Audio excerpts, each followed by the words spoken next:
राधे राधे, हरे कृष्णा। आज मंगलवार के दिन आप सभी सुनेंगे मंगलवार व्रत की हनुमान जी की बहुत ही पावन एवं दुर्लभ व्रत कथा। प्रेम से बोले गौरी पुत्र गणेश भगवान की जय, वीर बजरंगबली हनुमान जी की जय। एक बार नैमिषारण्य तीर्थ में 88,000 मुनि एकत्रित होकर पुराणों के ज्ञाता श्री सूत जी से पूछने लगे, हे महामुनि, आपने हमें अनेक पुराणों की कथाएं सुनाई हैं। अब कृपा करके हमें ऐसा व्रत और कथा बताएं जिसके करने से संतान की प्राप्ति हो तथा मनुष्यों का रोग शोक अग्नि सर्व दुख आदि भय को दूर होकर, क्योंकि कलयुग में सभी जीवों की आयु बहुत कम है, फिर इस पर उन्हें रोग चिंता के कष्ट लगे रहते हैं, तो फिर वह श्री हरि के चरणों में अपना ध्यान कैसे लगा सकेंगे। श्री सूत जी बोले, हे मुनियों, आपने लोक कल्याण के लिए बहुत ही उत्तम बात पूछी है।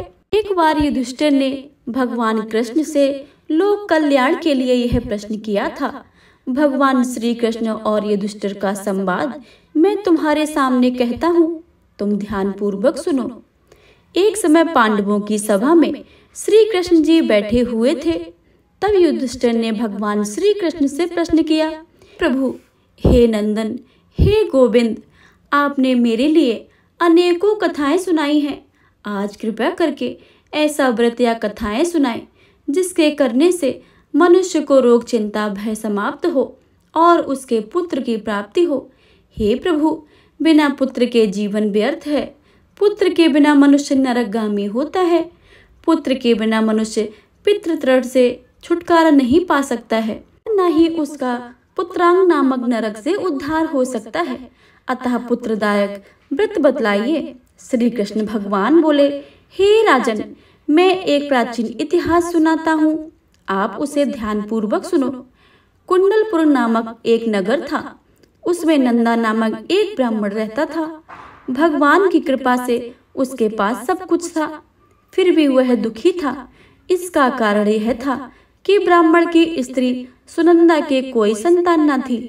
सुनंदा पतिव्रता थी, भक्ति पूर्वक श्री हनुमान जी की आराधना करती थी। मंगलवार के दिन व्रत करके अंत में भोजन बनाकर हनुमान जी का भोग लगाने के बाद स्वयं भोजन करती थी। एक बार मंगल के दिन ब्राह्मणी गृह कार्यों की अधिकता के कारण हनुमान जी को भोग न लगा सकी, तो इस पर उसे बहुत ही दुख हुआ। उसने कुछ भी नहीं खाया और अपने मन में प्रण किया कि अब तो अगले मंगल को ही हनुमान जी का भोग लगाकर अन्न जल ग्रहण करूंगी। ब्राह्मणी सुनंदा की इस असीम भक्ति के प्रभाव से श्री हनुमान जी बहुत प्रसन्न हुए और प्रकट होकर बोले, सुनंदा, मैं तेरी भक्ति से बहुत प्रसन्न हूँ, तू उठ और वरदान मांग। सुनंदा अपने आराध्य देव की हनुमान जी को देखकर आनंद की अधिकता से विह्वल होकर हनुमान जी के चरणों में गिरकर बोली, हे प्रभु, मेरे कोई संतान नहीं है, कृपया करके मुझे संतान प्राप्ति का आशीर्वाद दें, तो आपकी अति कृपा होगी। श्री महावीर जी बोले, तेरी इच्छा पूर्ण होगी, तेरे एक कन्या पैदा होगी, उसके अष्टांग प्रतिदिन सोना दिया करेंगे। इस प्रकार कहकर श्री महावीर जी अंतर्ध्यान हो गए। ब्राह्मणी सुनंदा बहुत ही हर्षित हुई। और यह समाचार उसने अपने पति से कहा। ब्रह्मदेव कन्या का वरदान सुनकर कुछ दुखी हुए, परंतु सोना मिलने की बात सुनी तो बहुत प्रसन्न हुए। विचार किया कि ऐसी कन्या के साथ मेरी निर्धनता भी समाप्त हो जाएगी। हनुमान जी की कृपा से वह ब्राह्मणी गर्भवती हुई और 10वें महीने में उसे बहुत ही सुंदर पुत्री प्राप्त हुई। यह बच्ची अपने पिता के घर में ठीक उसी तरह से बढ़ने लगी जिस प्रकार शुक्ल पक्ष में चंद्रमा की कला बढ़ती है। 10वें दिन ब्राह्मण ने उस बालक का नामकरण संस्कार कराया। उसके कुल पुरोहित ने उस बालिका का नाम रत्नावली रखा, क्योंकि यह कन्या सोना प्रदान करती थी। इस कन्या ने पूर्व जन्म में बड़े ही विधान से मंगल देव का व्रत किया था। रत्नावली का अष्टांग बहुत सा सोना देता था। उस सोने से नंदा ब्राह्मण बहुत ही धनवान हो गया। अब ब्राह्मण भी बहुत अभिमान करने लगा था। समय बीतता रहा। अब रत्नावली 10 वर्ष की हो चुकी थी। एक दिन जब नंदा ब्राह्मण प्रसन्नचित्त था, तब सुनंदा ने अपने पति से कहा, मेरी पुत्री रत्नावली विवाह के योग्य हो गई है, अतः आप कोई सुंदर तथा योग्य वर देखकर उसका विवाह कर दें। सुनकर ब्राह्मण बोला, अभी तो रत्नावली बहुत छोटी है। तब ब्राह्मणी बोली, शास्त्रों की आज्ञा की कन्या 8वें वर्ष में गौरी, 9 वर्ष में रोहिणी, 10वें वर्ष में कन्या, इसके पश्चात रजस्वला हो जाती है। गौरी के दान से पाताल लोक की प्राप्ति होती है, रोहिणी के दान से बैकुंठ लोक की प्राप्ति होती है, कन्या के दान से इंद्रलोक से सुखों की प्राप्ति होती है। अगर हे पतिदेव, रजस्वला का दान किया जाता है तो घोर नरक की प्राप्ति होती है। इस पर ब्राह्मण बोला, अभी तो रत्नावली मात्र 10 वर्ष की है और मैंने तो 16-16 वर्ष की कन्याओं के विवाह कराए हैं, अभी जल्दी क्या है। तब ब्राह्मणी सुनंदा बोली, आपको तो लोभ अधिक हो गया है। लगता है शास्त्रों में कहा गया है कि माता पिता और बड़ा भाई रजस्वला कन्या को देखते ही वह अवश्य ही नरकगामी होते हैं। तब ब्राह्मण बोला, अच्छी बात है, कल मैं अवश्य ही योग्य वर तलाश में अपना दूत भेजूंगा। दूसरे दिन ब्राह्मण ने अपने दूत को बुलाकर और आज्ञा दी, जैसी सुंदर मेरी कन्या है वैसा ही सुंदर वर उसके लिए तलाश करो। दूत अपने स्वामी की आज्ञा पाकर निकल पड़ा। पंपई नगर में उसने एक सुंदर लड़के को देखा। यह बालक एक ब्राह्मण परिवार का बहुत धनवान पुत्र था और गुणवान था। इसका नाम सोमेश्वर था। दूत ने इस सुंदर व गुणवान ब्राह्मण पुत्र को बारे में अपने स्वामी को पूर्ण विवरण बता दिया। ब्राह्मण नंदा को भी सोमेश्वर अच्छा लगा और शुभ मुहूर्त में विधि पूर्वक कन्यादान करके ब्राह्मण ब्राह्मणी संतुष्ट हुए। परंतु ब्राह्मण के मन में तो लोभ समाया था। उसने कन्यादान तो कर दिया था, पर वह बहुत खिन्न था। उसने विचार किया कि रत्नावली तो अब चली जाएगी और मुझे इससे तो सोना मिलता था, अब वह मिलेगा नहीं। मेरे पास तो जो धन था उसके विवाह में खर्च हो गया है, जो शेष बचा है वह भी कुछ दिनों पश्चात समाप्त हो जाएगा। तो इसका विवाह करके बहुत ही बड़ी भूल कर दी है। अब कोई ऐसा उपाय हो कि रत्नावली मेरे घर पर ही बनी रहे, अपनी ससुराल न जावे। लोभ रूपी राक्षस ब्राह्मण के मस्तिष्क पर छाता रहा। रात भर अपनी सैया पर बेचैनी से करवटें बदलते बदलते उसने एक बहुत ही क्रूर निर्णय लिया। उसने विचार किया कि जब रत्नावली को लेकर उसका पति सोमेश्वर अपने घर के लिए जाएगा तो वह मार्ग में छिपकर सोमेश्वर का वध कर देगा और अपनी लड़की को अपने घर ले आएगा, जिससे नियमित रूप से उसे सोना भी मिलता रहेगा और समाज का कोई मनुष्य दोष भी नहीं देगा। प्रातःकाल हुआ तो नंदा और सुनंदा ने अपने जमाई और लड़के को बहुत सारा धन देकर विदा किया। सोमेश्वर अपनी पत्नी रत्नावली को लेकर ससुराल में अपने घर की तरफ चल दिया। ब्राह्मण नंदा महालोभ के वशीभूत हो अपनी मति खो चुका था। पाप पुण्य उसे विचार न रहा था। अपने भयानक व क्रूर निर्णय को कार्य रूप देने के लिए उसने अपने दूत को मार्ग में अपने जमाई का वध करने के लिए भेज दिया था, ताकि रत्नावली से प्राप्त होने वाला सोना उसे हमेशा लगातार मिलता रहे और वो कभी निर्धन न हो। ब्राह्मणों के दूत ने अपने स्वामी की आज्ञा का पालन करते हुए उसके जमाई सोमेश्वर का मार्ग में ही वध कर दिया। समाचार प्राप्त ब्राह्मण नंदा मार्ग में पहुंचा और रुदन करती अपनी पुत्री रत्नावली से बोला, हे पुत्री, मार्ग में लुटेरों ने तेरे पति का वध कर दिया है। भगवान की इच्छा के आगे किसी का कोई वश नहीं चलता है। अब तू घर चल, वहां पर ही रहकर शेष जीवन व्यतीत करना। जो भाग में लिखा है वही होगा। अपने पति का अकाल मृत्यु से रत्नावली बहुत दुखी हुई। करुण क्रंदन से रुंदन करते हुए अपने पिता से बोली, हे पिताजी, इस संसार में जिस स्त्री का पति नहीं है उसका जीना व्यर्थ है। मैं अपने पति के साथ ही अपने शरीर को जला दूंगी और सती होकर अपने इस जन्म को माता पिता के नाम को तथा सास ससुर के यश को सार्थक करूंगी। ब्राह्मण नंदा अपनी पुत्री रत्नावली के ऐसे वचनों को सुनकर बहुत दुखी हुआ। विचार करने लगा, मैंने व्यर्थ ही जमाई का वध का पाप अपने सिर लिया है। रत्नावली तो उसके पीछे अपने प्राण तक देने को तैयार है। मेरा तो दोनों तरफ से मरण हो गया है। धन तो अब मिलेगा नहीं। जमाई वध के पाप के फलस्वरूप यम यातना भी भुगतनी पड़ेगी। यह सोचकर वह बहुत खिन्न हुआ। सोमेश्वर की चिता बनाई गई। रत्नावली सती होने की इच्छा से अपने पति का सिर अपनी गोद में रखकर चिता में बैठ गई। जैसे ही सोमेश्वर की चिता को अग्नि लगाई गई, वैसे ही प्रसन्न होकर मंगलदेव वहां प्रकट हुए और बोले, हे रत्नावली, मैं तेरी पति भक्ति से बहुत प्रसन्न हूँ, तू वरदान मांग ले। रत्नावली ने अपने पति का जीवन दान मांगा। तब मंगलदेव बोले, रत्नावली, तेरा पति अजर अमर है, यह महाविद्वान भी होगा और इसके अतिरिक्त तेरी जो इच्छा हो सो वर मांग ले।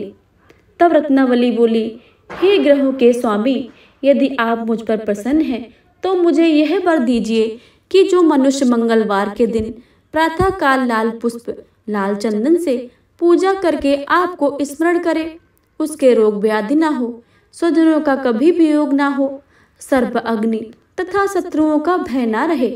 जो स्त्री मंगलवार का व्रत करे वह कभी विधवा ना हो। मंगलदेव तथास्तु कहकर अंतर्ध्यान हो गए। सोमेश्वर मंगलदेव की कृपा से जीवित हो उठा। रत्नावली पति को पुनः प्राप्त करके बहुत ही प्रसन्न हुई और मंगलदेव का व्रत करके प्रत्येक मंगलवार को व्रतराज और मंगलदेव की कृपा से इस लोक में सुख ऐश्वर्य को भोगते हुए अंत में अपने पति के साथ स्वर्ग लोक को गई। प्रेम से बोले, भगवान मंगलदेव की जय, भगवान वीर बजरंगबली की जय। मंगलवार की एक और कथा के अनुसार एक ब्राह्मण दंपति की कोई संतान नहीं थी, जिसके कारण पति पत्नी दुखी थे। वह ब्राह्मण हनुमान जी की पूजा हेतु वन में चला गया। वह पूजा के साथ महावीर जी से एक पुत्र की कामना प्रकट किया करता था। घर पर उसकी पत्नी मंगलवार व्रत पुत्र की प्राप्ति के लिए किया करती थी। मंगल के दिन व्रत के अंत में भोजन बनाकर हनुमान जी को भोग लगाने के बाद स्वयं भोजन ग्रहण करती थी। एक बार कोई व्रत आ गया जिसके कारण ब्राह्मणी भोजन न बना सकी। तब हनुमान जी का भोग भी नहीं लगाया। वह अपने मन में ऐसा प्रण करके सो गई कि अगले मंगलवार को हनुमान जी का भोग लगाकर अन्न ग्रहण करूंगी। वह भूखी प्यासी 6 दिन तक पड़ी रही। मंगलवार के दिन उसे मूर्छा आ गई। तब हनुमान जी उसकी लगन और निष्ठा को देखकर अति प्रसन्न हो गए। उन्होंने उसे दर्शन दिया और कहा, मैं तुमसे अति प्रसन्न हूँ।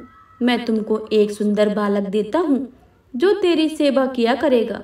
हनुमान जी मंगलवार को बाल रूप में उसको दर्शन देकर अंतर्ध्यान हो गए। सुंदर बालक पाकर ब्राह्मणी अति प्रसन्न हुई। ब्राह्मणी ने बालक का नाम मंगल रखा। कुछ समय पश्चात ब्राह्मण वन से लौटकर प्रसन्नचित्त सुंदर बालक को घर में क्रीड़ा करते देखकर वह ब्राह्मण पत्नी से बोला, यह बालक कौन है? पत्नी ने कहा, मंगलवार के व्रत से प्रसन्न होकर हनुमान जी ने दर्शन देकर मुझे यह बालक दिया है। पत्नी की बात छल से भरी जान उसने सोचा, यह कुलटा व्यभिचारिणी अपनी कलुषता छुपाने के लिए बातें बना रही है।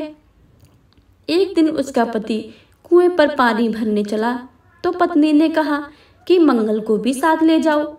वह मंगल को साथ ले चला और उसको कुएं में डालकर वापस पानी भरकर आया। तो पत्नी ने पूछा कि मंगल कहाँ है? तब मंगल मुस्कुराता हुआ घर आ गया। उसको देखकर ब्राह्मण आश्चर्यचकित हुआ। रात्रि में उसके पति से हनुमान जी ने स्वप्न में कहा, यह बालक मैंने दिया है, तुम पत्नी को उल्टा क्यों कहते हो? पति यह जानकर बहुत ही हर्षित हुआ। फिर पति पत्नी मंगलवार का व्रत कर अपने दिन को आनंद पूर्वक व्यतीत करने लगे। जो मनुष्य मंगलवार व्रत की कथा को सुनता है या पढ़ता है और नियम से व्रत करता है, उसके हनुमान जी की कृपा से सारे कष्ट दूर होकर सर्व सुख प्राप्त होते हैं। प्रेम से बोले, वीर बजरंगबली की जय, हनुमान जी की जय। प्रिय भक्तों, अब आप श्रवण करेंगे मंगलवार की दूसरी कथा। तो प्रेम से बोलिए, हनुमान जी की जय। एक समय की बात है, एक ब्राह्मण दंपति की कोई संतान नहीं थी, जिस कारण वह बेहद दुखी थे। एक समय ब्राह्मण वन में हनुमान जी की पूजा के लिए गया। वहां उसने पूजा के साथ महावीर जी से एक पुत्र की कामना की। घर पर उसकी स्त्री भी पुत्र की प्राप्ति के लिए मंगलवार का व्रत करती थी। वह मंगलवार के दिन व्रत के अंत में हनुमान जी को भोग लगाकर ही भोजन करती थी। एक बार व्रत के दिन ब्राह्मणी ने भोजन नहीं बना पाया और न ही हनुमान जी को भोग लगा सकी। उसने यह प्रण किया कि वह अगले मंगलवार को ही भगवान को भोग लगाकर ही भोजन करेगी।